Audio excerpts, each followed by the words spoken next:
Most people make a resolution for the new year. However, they quickly discover that their resolutions fade before the end of the first quarter of the calendar year. Now be honest. How many times at the beginning of the year you say you're going to lose weight? You start out strong, you're determined, only to fail within a couple of weeks. And it's not only about making a New Year's resolution at the beginning of the year. It's about making a committed effort to establishing your personal goals and objectives for the coming year, as well as for the future. Numerous studies have found that only a small percentage of the population sets goals. And surprisingly, only about 1% of those who set goals actually write them down.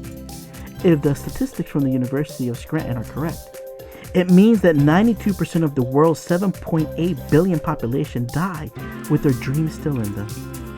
How unfortunate that over 7 billion people have led their lives in a quiet desperation and unfulfillment. That leaves 8% in a very special category of goal achievers.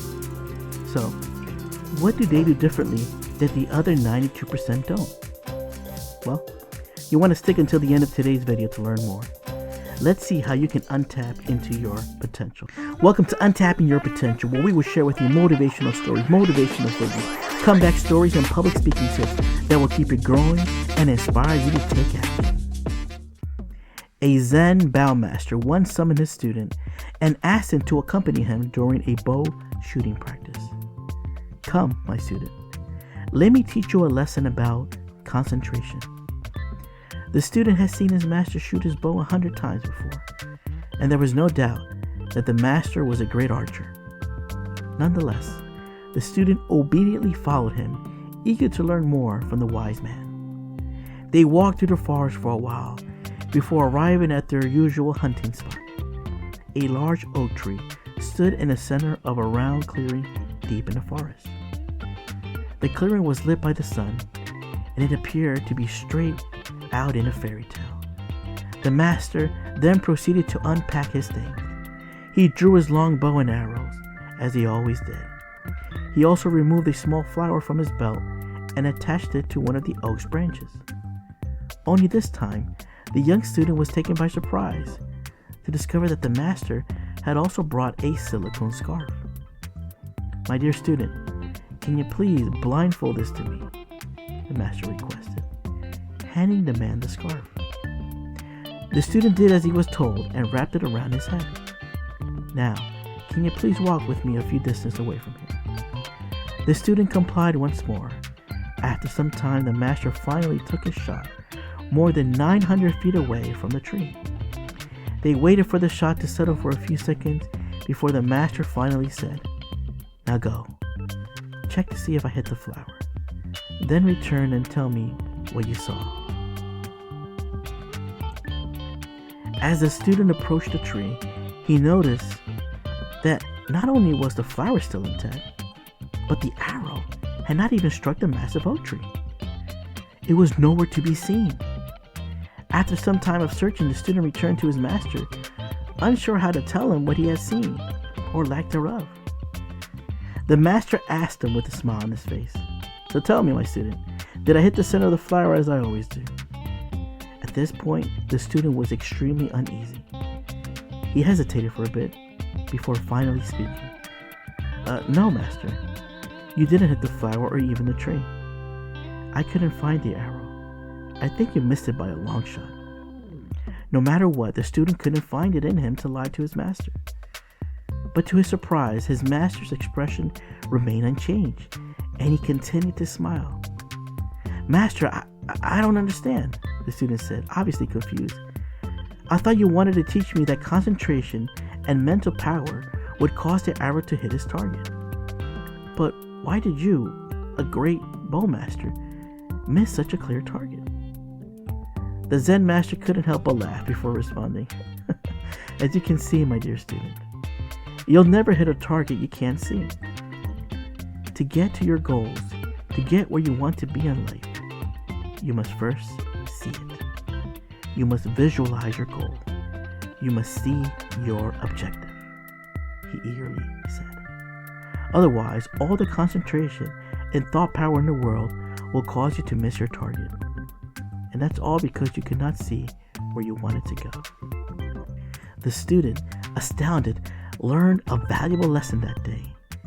that vision is the art of seeing what is invisible to others. Jonathan Swift. Without vision, there is no purpose. Without a goal, where are you going? Why are you still here? All of your concentration will be useless unless you have a clear vision of what you want and what you need to do. When setting goals, you must know where you want to go. And did you know that goal setting is a critical precursor to success? Many of the successful people I know and I've worked with are goal-oriented. They have a dream board.